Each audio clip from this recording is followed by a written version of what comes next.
만약 누군가 여러분에게 평생 먹고 살 완벽한 부와 명예, 그리고 오랫동안 꿈꾸었던 모든 성공을 조건 없이 주겠다고 제안한다면 어떨까요?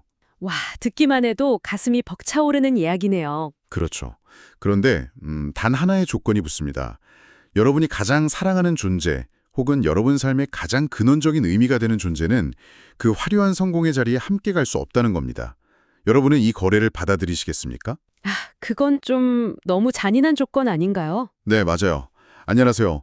오늘 우리는 아주 오래전 사막 한가운데서 바로 이 기막힌 딜레마를 마주했던 사람들의 이야기를 펼쳐보려고 합니다. 네, 아주 흥미로운 시간이 될 것 같습니다. 유튜브 바이블 캔버스 구독자님께서 보내주신 묵상 스케치 자료를 깊이 있게 살펴보겠습니다. 구독자 여러분, 진심으로 환영합니다. 환영합니다.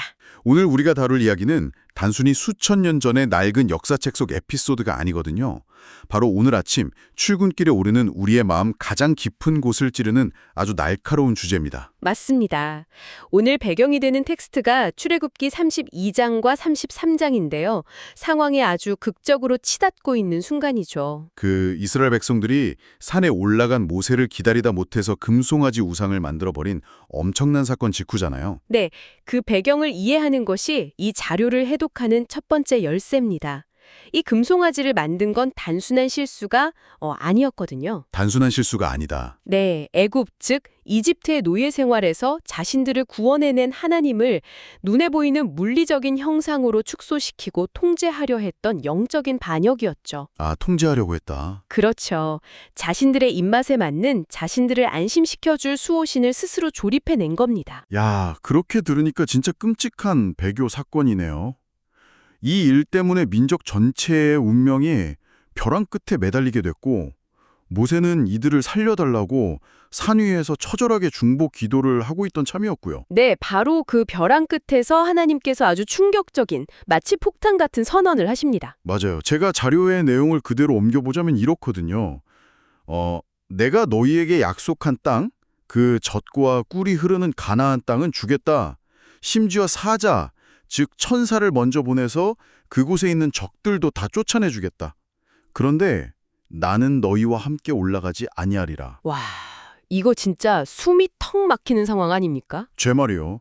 저는 이걸 읽으면서 이런 비유가 딱 떠올랐어요. 부모님이 아이에게 꿈에 그리던 놀이공원 VIP 프리패스권하고 한도 없는 신용카드를 딱 쥐어주면서 자, 이거 가지고 가서 마음껏 놀아. 사고 싶은 거 다 사고. 네, 그렇게 주고서는 근데 난 너랑 같이 안 갈 거야. 알아서 놀다 와. 이렇게 말하는 것 같거든요. 완벽한 비유네요. 아이 입장에서는 VIP 패스고 뭐고 그냥 그 자리에 주저앉아 울 수밖에 없는 하늘이 무너지는 상황인 거죠. 그러니까요. 과연 이스라엘 백성과 모세는 이 숨막히는 위기를 어떻게 넘겼을까요? 방금 말씀하신 그 놀이공원 비유가 이 상황이 가진 본질적인 공포를 너무 잘 설명해 줍니다. 아이에게 놀이공원의 진짜 의미는 그 장소 자체에 있다기보다 부모님과 함께 손을 잡고 걷는 산정감. 그렇죠. 바로 그 안정감에 기반을 두고 있으니까요. 여기서 우리가 주목해야 할 지점이 있습니다. 하나님의 이 선언이 이스라엘 백성들에게 있어 광야에서 적들에게 몰살당하거나 기근으로 굶어 죽는 것보다 훨씬 더 무서운 심판이었다는 사실이죠. 굶어 죽는 것보다 무섭다? 네. 오늘 우리는 이 자료를 바탕으로 단순한 성공이나 목표 달성이라는 눈앞의 결과물보다 훨씬 더 중요한 것, 즉 하나님의 임재에 대한 인간의 깊은 갈망이 도대체 어떻게 작동하는지 그 메커니즘을 깊이 탐구해 볼 겁니다. 그런데요, 여기서 솔직히 제 안에 아주 지극히 현실적이고 약간 삐딱한 자아가 고개를 들거든요. 오, 어떤 생각이죠? 하나님이 난 안 간다라고 하셨을 때 백성들이 이 말씀을 슬픈 말씀으로 듣고 애통해했다고 텍스트에 나오잖아요. 네, 성경엔 그렇게 기록되어 있죠. 하지만 인간의 타락한 본성으로만 보자면 속으로 쾌재를 불렀을 수도 있지 않을까요? 쾌재를 부른다. 네, 막 가나안 땅은 그냥 주신다고, 적들도 알아서 다 치워주신다고. 그럼 완전 이득 아닌가? 약간 이렇게요. 무슨 말씀인지 알겠습니다. 골치 아프게 율법이니 뭐니 거룩하게 살려고 애쓸 필요 없이 눈치 안 보고 우리끼리 그 비옥한 땅 차지하고 편하게 살면 되는 거 아니야? 이런 마음이 들 수도 있는 완벽한 조건이잖아요, 사실. 방금 말씀하신 그 편하게 살면 안 되나라는 합리화. 그것이 바로 우리 내면의 타락한 본성이 가장 쉽게 그리고 가장 치명적으로 빠져드는 함정입니다. 아, 함정이다. 네. 우리 자료에서는 이 대목을 해설하면서 지성이라는 개념의 본질을 새롭게 정의하고 있습니다. 지성이요? 머리 쓰는 그 지성 말인가요? 네, 영적 지성이죠. 성경이 말하는 진정한 영적 지성은 축복의 내용물과 그 축복을 주시는 분을 철저하게 분리해서 볼 줄 아는, 그리고 후자를 선택할 줄 아는 분별력입니다. 축복의 내용물과 축복을 주시는 분을 분별한다. 이거 조금 더 깊이 들어가 볼까요? 가나안 땅이라는 결과물 자체에 집착하면 안 된다는 뜻으로 들리는데요. 정확합니다. 가나안 땅이 이스라엘에게 왜 의미가 있었을까요? 단순히 농사가 잘 되는 비옥한 영토라서가 아닙니다. 그럼 뭐 때문이었죠? 그곳은 하나님이 그들과 함께 하시겠다고 언약하신 임재의 약속이 깃든 장소였기 때문입니다. 만약 그 땅에 하나님이 계시지 않는다면 어떻게 될까요? 그냥 땅덩어리 아닐까요? 맞아요. 아무리 물리적으로 젖과 꿀이 흐르고 화려한 궁전을 짓고 산다 해도 영적인 관점에서는 지금 그들이 서 있는 척박한 모래사막, 광야와 전혀 다를 바가 없게 됩니다. 오히려 더 끔찍하죠. 목적을 잃은 풍요니까요. 이야, 목적을 잃은 풍요. 그래서 하나님의 임재가 빠진 성공, 하나님 없이 인간의 힘과 편법으로 이뤄낸 그 모든 쟁취는 사실상 가장 화려한 실패에 불과하다는 겁니다. 와, 가장 화려한 실패. 이 표현 너무 날카롭네요. 겉보기엔 VIP 패스를 목에 걸고 최고급 롤러코스터를 타고 있는데 막상 나를 사랑해주는 존재 없이 텅 빈 놀이공원을 혼자 돌고 있는 것과 같다는 거군요. 맞습니다. 전혀 즐겁지가 않은 오히려 공허함만 극대화되는 상태죠. 아, 그래서일까요? 이스라엘 백성들이 이 슬픔에 공감하면서 아주 독특한, 어찌 보면 굉장히 극단적인 행동을 취하거든요. 네, 아주 중요한 대목입니다. 자기 몸에 차고 있던 단장품, 그러니까 온갖 화려한 금부치와 장신구들을 전부 떼어냈다고 자료에 기록되어 있어요. 이 물리적인 행동 이면에는 어떤 심리가 작동하고 있었던 걸까요? 이 장신구를 떼어내는 행위를 이해하려면 당시의 시대적 맥락을 조금 살펴봐야 합니다. 자료에서는 백성들의 이 심리 상태를 거룩한 불안이라고 명명하고 있습니다. 거룩한 불안이요? 네. 하나님이 없는 안락함, 하나님이 부재한 상태에서 누리는 거짓된 평안을 도저히 견딜 수 없어 하는 영적인 각성 상태를 뜻하죠. 잠깐만요. 장신구를 떼어냈다는 게 단순히 뭐 반성문을 쓴다거나 벌을 서는 정도의 의미가 아니라는 거네요. 당시 사막 한가운데를 걷고 있던 유목민들에게 금부치는 단순한 액세서리가 아니지 않나요? 그렇죠. 단순한 꾸밈 용도가 아니었습니다. 그들이 이집트에서 탈출할 때 가지고 나온 전 재산이자 언제 닥칠지 모르는 위기에 대비하는 유일한 생존 보험이었을 텐데 그걸 스스로 버렸다는 건가요? 정확히 그 지점입니다. 거기서 한 걸음 더 나아가 보죠. 며칠 전 그들이 눈에 보이지 않는 하나님을 기다리다 지쳐서 금송아지를 만들 때 무엇을 재료로 썼습니까? 아, 바로 그 장신구들이요. 자신들의 귀와 목에 걸려있던 그 금부치요. 맞습니다. 즉, 이 장신구는 과거 이집트 노예 시절의 잔재이자 세상의 부요함을 상징하는 물건이고 나를 과시하는 수단이며 언제든 다시 우상을 주조해낼 수 있는 재료였군요. 바로 그겁니다. 와, 그렇게 연결이 되네요. 내 몸을 치장하던 가장 값비싼 보물이 사실은 나와 하나님 사이를 가로막는 가장 결정적인 장애물이었다는 걸 스스로 인정하는 행위군요. 네.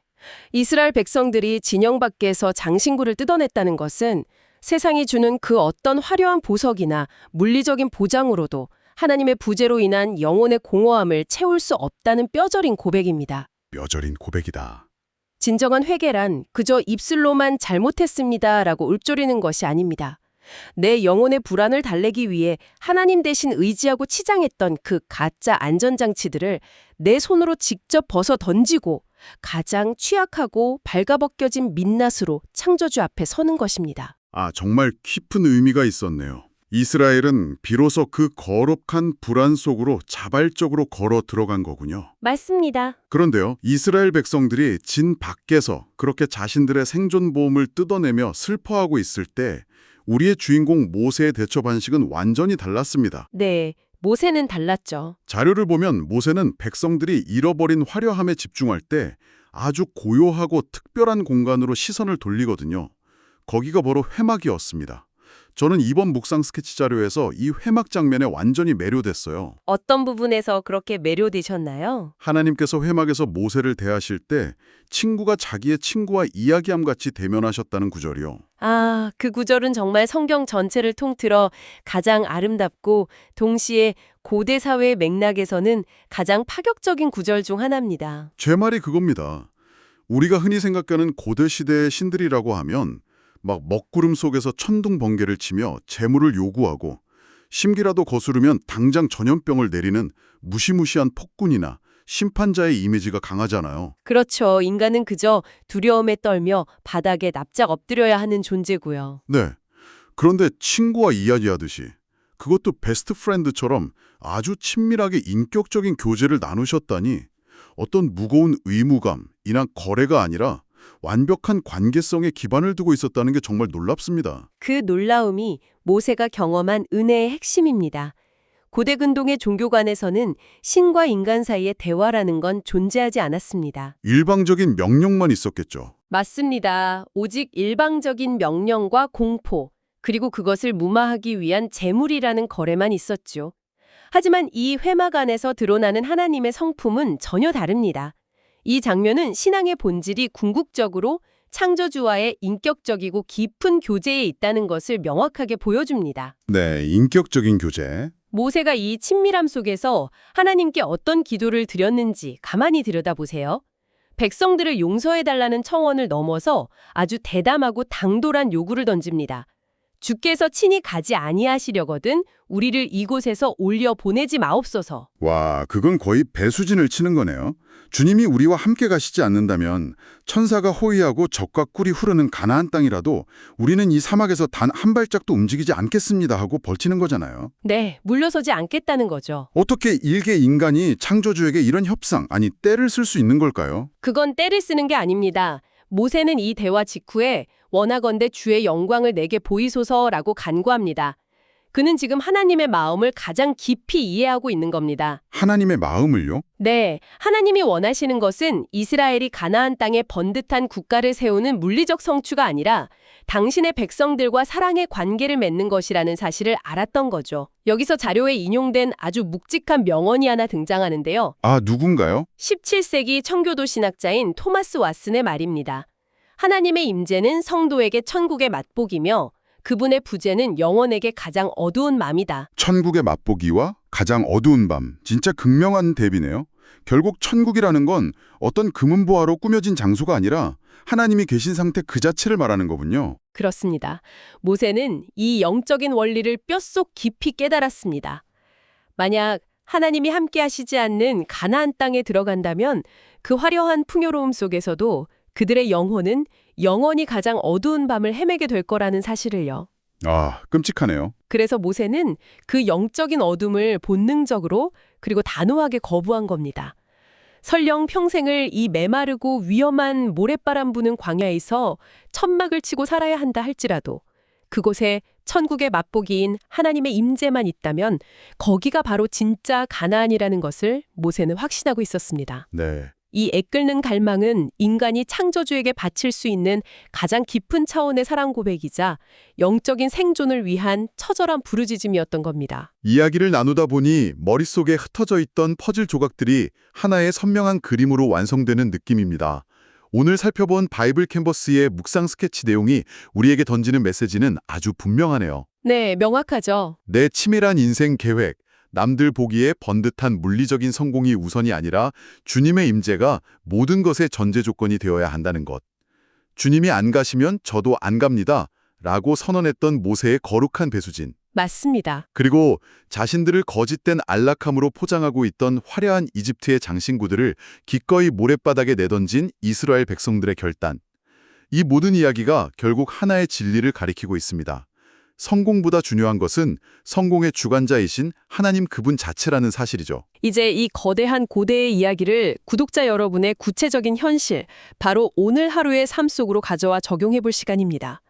우리는 지금 눈에 보이는 모래 광야를 걷고 있지는 않지만 어쩌면 더 가혹하고 쉴 새 없이 돌아가는 현대사회라는 광야를 살아가고 있습니다. 맞아요. 진짜 하루하루가 광야입니다. 숨 막히는 출근길, 지옥철. 하루 종일 쏟아지는 업무와 평가, 잠들기 전까지 쉴 새 없이 울려대는 스마트폰의 메신저 알림들. 이런 극도의 분주함과 성과주의 속에서 우리는 너무나 쉽게 우리 영혼 안에서 울리는 거룩한 불안의 경고음을 마비시켜버리곤 합니다. 와, 뼈를 때리는 지적이네요. 우리 안에도 분명히 채워지지 않는 허탈함이나 불안이 있는데 그걸 마주하기가 두려워서 계속해서 스마트폰 스크롤을 내리거나 넷플릭스를 정주행하잖아요. 회피하는 거죠. 네. 혹은 이번 프로젝트만 성공하면 내 통장 잔고가 이만큼만 더 채워지면 다 괜찮아질 거야 라는 현대판 장신구들로 겹겹이 덮어버리기 바쁘거든요. 지인 밖으로 나가 장신구를 떼어낼 용기가 없는 거죠. 그래서 오늘 자료에서는 이 바쁜 일상을 살아가는 우리에게 아주 실질적이고 행동 가능한 제안을 하나 던집니다. 어떤 제안이죠? 하루의 한가운데 아주 짧은 시간이라도 좋으니 잠시 모든 것을 멈추어 서서 나만의 마음의 회막으로 나아가 보자는 권면입니다. 그 내면의 회막간에서 종교적인 의무감으로 숙제하듯 기도하는 것이 아니라 모세가 그랬던 것처럼 내 가장 친한 친구에게 억눌린 속마음을 털어놓듯 하나님과 진솔하게 대화하는 시간이 필요합니다. 마음의 회막.